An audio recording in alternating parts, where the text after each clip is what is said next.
It seems that nowadays you can't turn on the news without seeing some news story about some shooting or some gun-related murder, and whenever you see something like that, it makes you think, even if people are using these guns for self-defense, is it really worth it to put those guns out there available to those who might use them to murder? In a report from 2012, it was shown that there were about 8,800 gun-related homicides in the US, with Canada only suffering 172.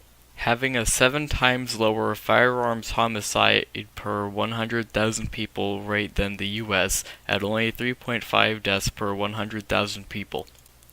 Also, in 2015, the US recorded over 12,200 firearms-related deaths.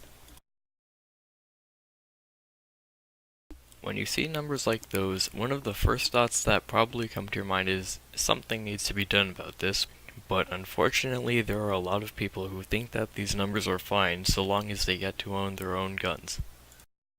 One of the main problems with this is how easy it is for people to get these guns. The US has no mandatory exam or course that you need to take, and although most places require background checks, in private transactions, such as gun shows, they aren't required. In 2014, the US reported the highest rate of firearms per 100 people at 88.8 guns.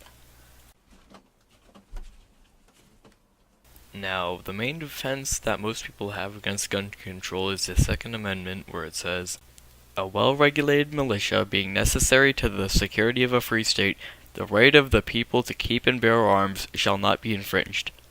Now, although I will admit this is phrased confusingly, the part that stands out to me the most is where it specifies a well-regulated militia, and what that means to me is that firearms should only belong to those in a position where they are needed, such as in the army, police, etc.